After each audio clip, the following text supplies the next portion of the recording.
Números 2. Habló Yahvé a Moisés y a Aarón diciendo: Los hijos de Israel acamparán cada cual junto a su bandera, bajo las enseñas de sus casas paternas. Acamparán frente al tabernáculo de la reunión, todo en torno a él. Delante, al oriente, se fijará la bandera del campamento de Judá, según sus escuadrones, siendo el príncipe de los hijos de Judá Naasón, hijo de Aminadab. Su ejército es, según el censo, de 74,600 hombres. A su lado acampará la tribu de Issacar, siendo el príncipe de los hijos de Issacar Natanael, hijo de Suar. Su ejército es, según el censo, de 54,400. Luego la tribu de Zabulón, siendo el príncipe de los hijos de Zabulón Eliab, hijo de Helón. Su ejército es, según el censo, de 57,400. El total del campamento de Judá es, según el censo, de 186,400, divididos en sus escuadrones. Estos son los primeros en ponerse en marcha. Al mediodía se ubicará la bandera del campamento de Rubén, según sus escuadrones, siendo el príncipe de los hijos de Rubén Elisur, hijo de Sedeur. Su ejército es, según el censo, de 46,500. A su lado acampará la tribu de Simeón, siendo el príncipe de los hijos de Simeón Selumiel, hijo de Surisadai. Su ejército es, según el censo, de 59,300. Luego la tribu de Gad, siendo el príncipe de los hijos de Gad Eliasaf, hijo de Deuel. Su ejército es, según el censo, de 45,650. El total del campamento de Rubén es, según el censo, de 151,450, repartidos en sus escuadrones. Ellos se pondrán en marcha los segundos. Después se pondrá en marcha el tabernáculo de la reunión, es decir, el campamento de los levitas, en medio de los campamentos, según el orden en que acampen. Así se pondrán en marcha, cada uno en su lugar y bajo su bandera. Al occidente estará la bandera del campamento de Efraín, con sus tropas, siendo el príncipe de los hijos de Efraín Elisamá, hijo de Amiud. Su ejército es, según el censo, de 40,500. Junto a él estará la tribu de Manasés, siendo el príncipe de los hijos de Manasés Gamaliel, hijo de Pedasur.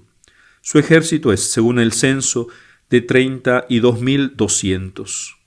Luego la tribu de Benjamín, siendo el príncipe de los hijos de Benjamín Abidán, hijo de Gedeoní. Su ejército es, según el censo, de 35,400. El total del campamento de Efraín es, según el censo, de 108,100, repartidos en sus escuadrones. Ellos se pondrán en marcha los terceros. Al norte estará la bandera del campamento de Dan, según sus ejércitos, siendo el príncipe de los hijos de Dan Ahiezer, hijo de Amisadai. Su ejército es, según el censo, de 62,700. Junto a él acampará la tribu de Aser, siendo el príncipe de los hijos de Aser Pagiel, hijo de Ocrán. Su ejército es, según el censo, de 41,500. Luego la tribu de Neftalí, siendo el príncipe de los hijos de Neftalí Ahirá, hijo de Enán. Su ejército es, según el censo, de 53,400. El total del campamento de Dan es, según el censo, de 157,600. Ellos se pondrán en marcha los postreros, según sus banderas. Estos son los hijos de Israel, inscriptos en el censo, según sus casas paternas. El total de los campamentos, según sus ejércitos respectivos, sumaba 603,550. Los levitas no figuraban en este censo de los hijos de Israel. Así lo había mandado Yahvé a Moisés. E hicieron los hijos de Israel conforme a todo lo que Yahvé había ordenado a Moisés. Acampaban bajo sus banderas y se ponían en marcha cada cual según su familia y su casa paterna. Palabra de Dios. Te alabamos, Señor. Comentario.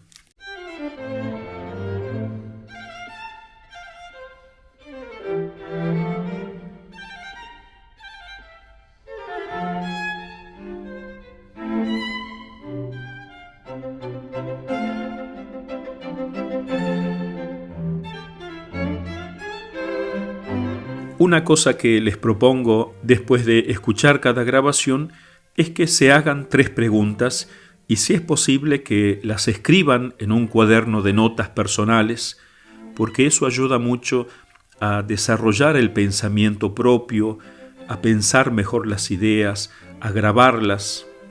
Primer pregunta: ¿cuál es la idea o ideas principales de ese capítulo que se ha escuchado? Una idea o más si uno ha reconocido más. Segundo, ¿qué frase o cita ha llamado más la atención? Puede ser una frase del mismo texto bíblico, o la frase de algún santo padre o de algún santo, o alguna frase que a uno le haya tocado más. Es bueno escribirla e incluso repetirla a modo de oración hasta que llegue el próximo capítulo que voy a escuchar. Y tercer pregunta: ¿a qué problemática actual responde este capítulo? O, puesto de otro modo, ¿qué le dice este capítulo al hombre moderno? Porque esa es la función de la Biblia, traer la palabra de Dios para iluminar el momento actual, el momento presente. Entonces, esto es lo que les propongo, que se hagan siempre estas 3 preguntas si es que desean sacarle más provecho al estudio bíblico. Seguimos escuchando al principio de este libro de los números, muchos números. Por ejemplo, hay autores que le dan a estas cifras que hemos leído un valor simbólico, no aritmético. Otros buscan la solución en interpolaciones sistemáticas de judíos posteriores que habrían introducido cifras elevadas para hacer resaltar más la obra de la providencia de Dios. Según Flinders, la palabra hebrea elef, 1000, podría significar también grupo. Otros suponen que pudo usarse entonces el sistema sexagesimal, según el cual 1000 significaría 60. Bueno, todas estas dificultades numéricas todavía son material para seguir estudiando, como el Papa Pío XII en su encíclica Divino Aflante Spiritu había pedido a los exégetas. Pero aunque este todavía no sea un problema resuelto, a nosotros no nos afecta. Hay muchísima enseñanza que podemos sacar, aunque todavía haya muchísimo que investigar. Por ejemplo, dice el padre Dolindo que toda esta formación o división, mejor dicho, del pueblo de Dios en diferentes tribus muestra cómo también la Iglesia hoy día acoge en torno a sí a todas las naciones del mundo, y estas naciones conservan intacta la propia nacionalidad, su bandera, su lengua, sus costumbres. Y así como la primera de las tribus que va a encabezar la marcha cada vez que tengan que partir va a ser la tribu de Judá. Fíjense que no es la tribu de Rubén. Rubén era el primogénito, pero a causa de su pecado pierde esa primogenitura y entonces Judá, el cuarto hijo, va a pasar a ser la cabeza del pueblo de Dios. De hecho, de la tribu de Judá va a nacer Jesucristo. Entonces, cada vez que ellos se pongan en marcha, levanten la tienda, va a ser la tribu de Judá la que va a encabezar toda esta marcha. Así también son los judíos los primeros que se convirtieron al cristianismo y que encabezaron la marcha de la iglesia, pero poco a poco, a través de la historia, se fueron convirtiendo distintas naciones, distintos pueblos, y todas marcharon siempre teniendo el tabernáculo en el medio. La tribu de Leví, que era la que estaba en el centro, que rodeaba el tabernáculo, el nombre Leví significa vínculo, unión. Es el sacerdocio el que hace de mediador entre Dios y los hombres. Dice hermosamente el padre Dolindo que todas las épocas de la iglesia tienen, así como tenían 4 divisiones el pueblo de Dios, al norte, al sur, al este y al oeste, también hay distintos tipos de soldados en la iglesia de Dios. Por ejemplo, aquellas almas que están encendidas en amor a Dios, en alabanza, que le agradecen, representadas en las tribus de Judá, Isaacar y Zabulón, porque los nombres de estas tribus significan alabanza al Señor, recompensa y cohabitación. Luego también están las almas que son víctimas frente a Dios, las que sufren de un modo especial para atraer la misericordia de Dios sobre la tierra, para pagar por los pecados del hombre, que están representadas en las tribus de Rubén, Simeón y Gad, que significan sus nombres la aflicción visitada de Dios, la voz escuchada por Dios, la fortuna de la casa, porque ellos son los que traen la fortuna de Dios del cielo a la tierra. Luego un tercer grupo, las almas apóstoles, que son fecundas en dilatar el reino de Dios, que alegran a la iglesia y la hacen crecer, son augurio festoso de su vida, representadas en la tribu de Efraín, Manasés y Benjamín, que significan fecundidad, felicidad y augurio. Y finalmente el cuarto grupo de almas santas son aquellas llenas de sabiduría, de los doctores de la iglesia, que hablan con justicia, que lo glorifican y que luchan por él, representadas en la tribu de Dan, Aser y Neftalí, que significa aquel que juzga, aquel que hace feliz y aquel que combate. En este comentario suyo el padre Dolindo también trae una explicación de los nombres de los jefes de las familias y le hace distintas aplicaciones, porque de cada nombre se pueden sacar realmente muchas enseñanzas.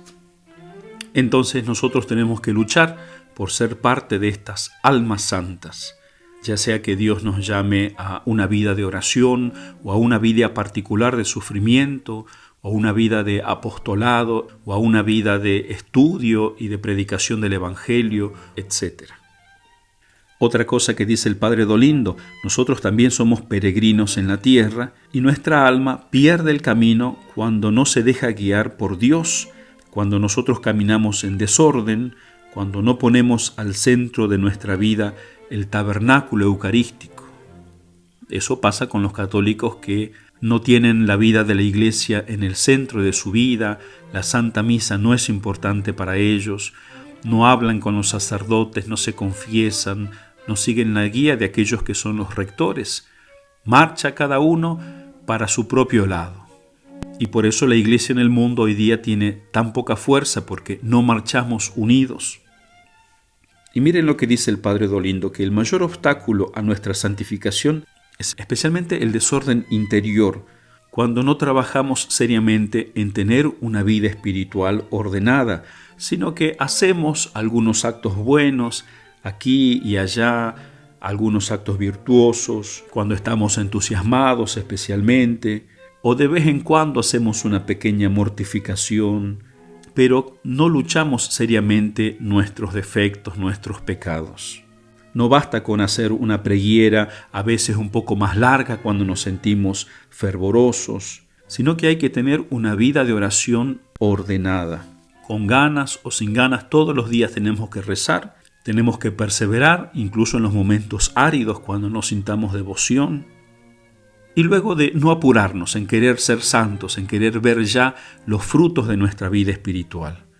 A veces nos desesperamos porque no vemos un cambio grandísimo y tiramos la toalla, dejamos ya de ir a misa, dejamos de confesarnos, dejamos de rezar o de hacer obras buenas porque queremos los frutos ya.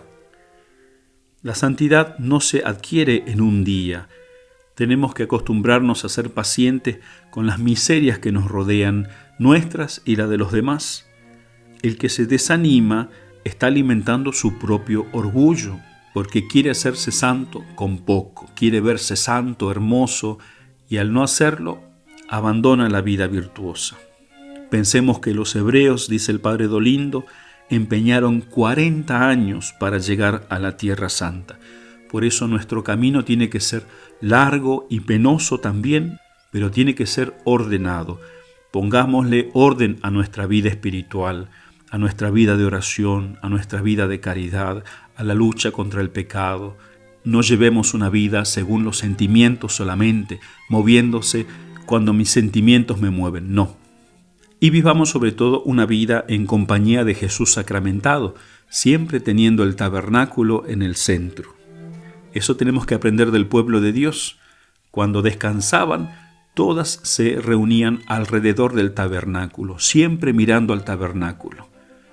Y hay momentos que hay que marchar, que hay que trabajar, que hay que dedicarse a la salvación de nuestra alma, del prójimo, a contribuir al progreso de este mundo. Y por supuesto encontraremos enemigos en el camino como el pueblo de Dios se encontraba, y hay que estar listo para pelear.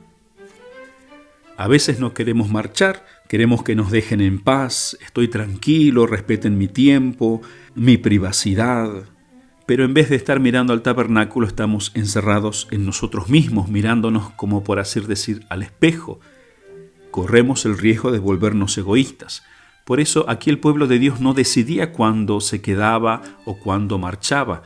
Dependía de la nube. Durante el día era una nube luminosa, durante la noche era una columna de fuego, pero cuando se levantaban, entonces todo el pueblo de Dios tenía que levantarse y marchar.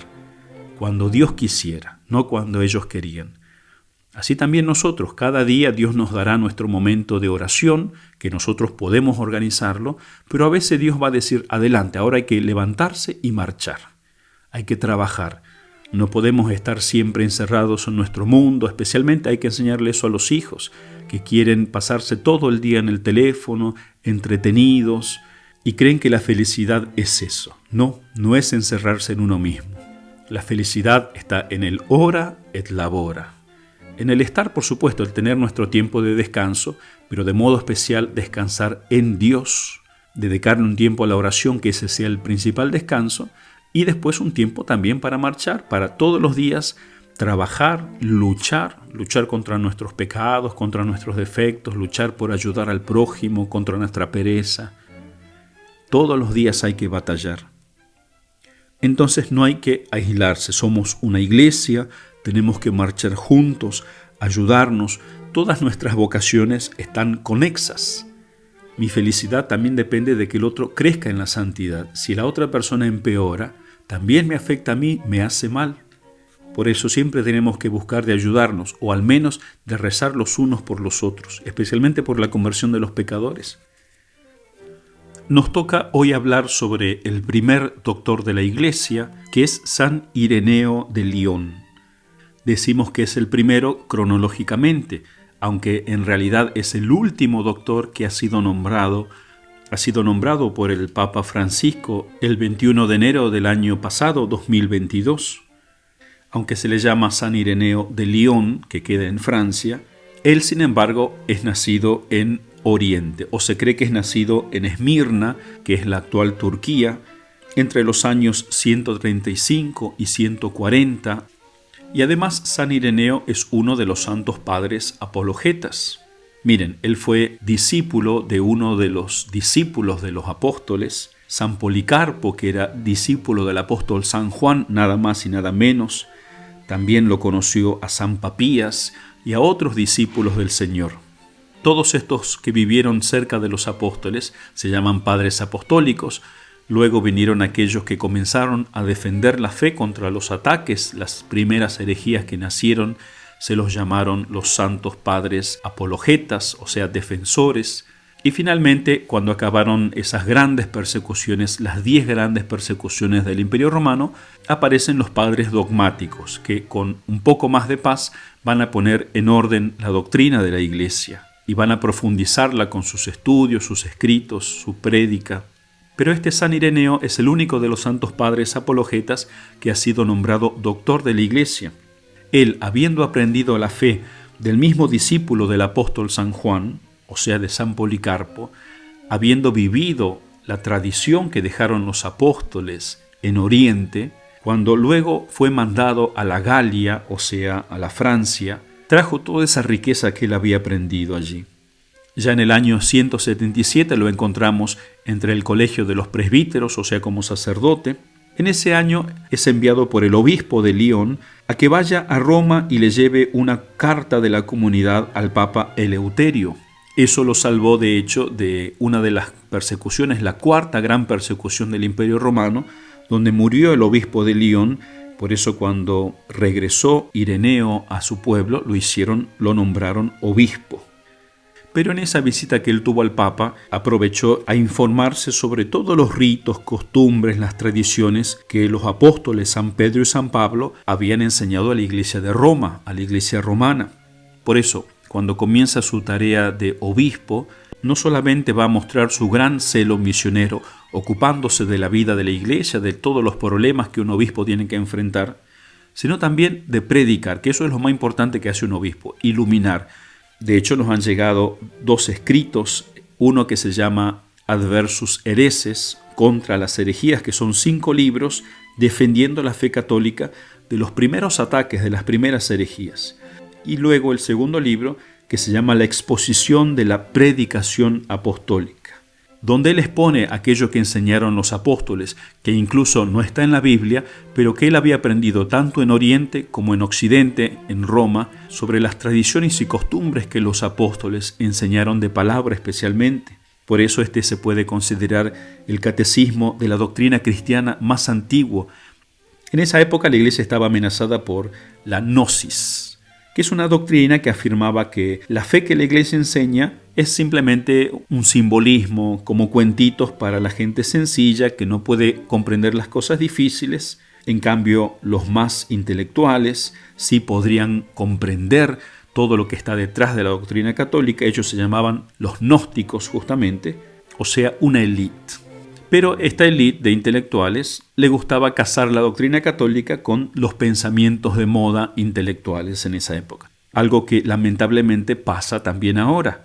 ¿Cuántos intelectuales, hombres que tienen fe, que son bautizados, incluso que son sacerdotes, obispos, se enamoran de las doctrinas extrañas que están de moda y buscan casar la fe católica con estas herejías, que al final lo que hacen es vivir estas herejías con una etiqueta católica? Entonces estas herejías estaban muy de moda, por eso San Ireneo va a ser un gran luchador, porque eso es lo que tiene que ser un católico. Nosotros queremos la paz, ciertamente, el orden, pero para conservar el orden muchas veces es necesaria la guerra. Por eso Dios va a hacer este censo para los que podían pelear, porque hay que defender la unidad, no solamente con el diálogo, claro, hay que dialogar, pero si uno se queda eternamente en el diálogo, entonces es un modo de ser vencido. Nosotros tenemos que luchar por la verdad, unir toda la humanidad, pero para eso hay que luchar contra los errores, contra los vicios de los hombres, incluso contra la tenacidad de aquellos que no quieren cambiar. Y por eso es un gran ejemplo San Ireneo. El Papa Benedicto dice que se puede decir que es el primer gran teólogo de la Iglesia, porque es el que creó la teología sistemática. San Ireneo habla mucho de la regla de la fe, que coincide en la práctica con el credo de los apóstoles. Nosotros tenemos que leer el Evangelio, pero basados en esta regla de la fe, en aquello que los apóstoles enseñaron, lo que nosotros rezamos en el credo cada domingo. Así tenemos que entender el Evangelio, y el Evangelio nos tiene que llevar a profundizar nuestra fe.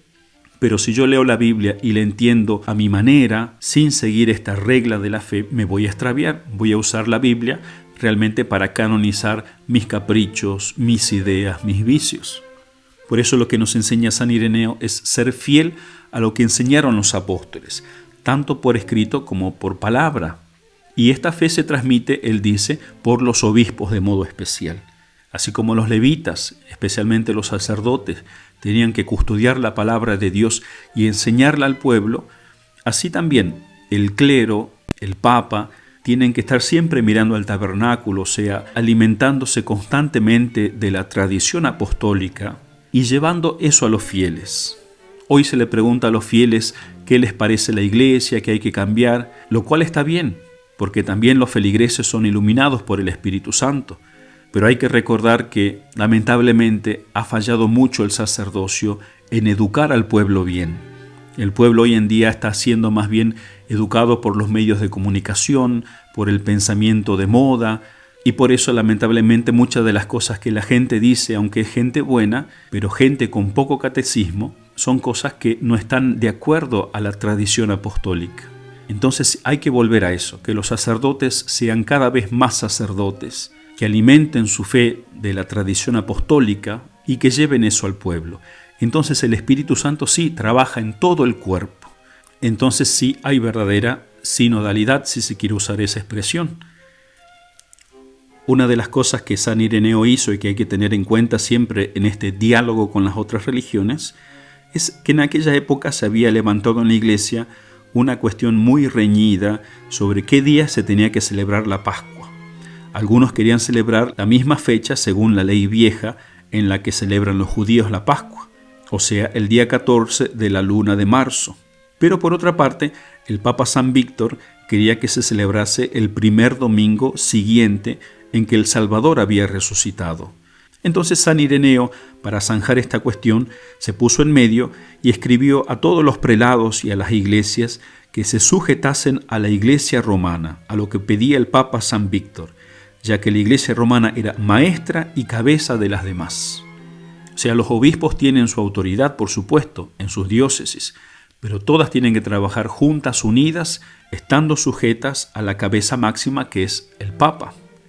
Luego llegó la quinta persecución en la época del emperador Septimio Severo, y como dicen los historiadores, corrían arroyos de sangre por las calles de Lyon, y San Ireneo también murió en esta persecución con casi toda la ciudad, teniendo unos 90 años de edad. Entonces, San Ireneo nos enseña a poner en práctica aquello que dice el profeta Jeremías. Así dice Yahvé: paraos en los caminos y mirad, y preguntad por las sendas antiguas, ¿cuál es el buen camino? Y seguidlo, y hallaréis reposo para vuestras almas. Mas ellos dijeron: no lo seguiremos. Entonces, el profeta nos dice que tenemos que siempre mirar hacia atrás, vivir nuestra época siguiendo la fe que nos enseñaron nuestros mayores, no inventando nuevos caminos. Pero siempre está la soberbia del hombre, nuestra soberbia, que es nuestro peor enemigo, que nos hace decir muchas veces: no lo seguiremos. Que la humildad nos libre de todos estos lazos.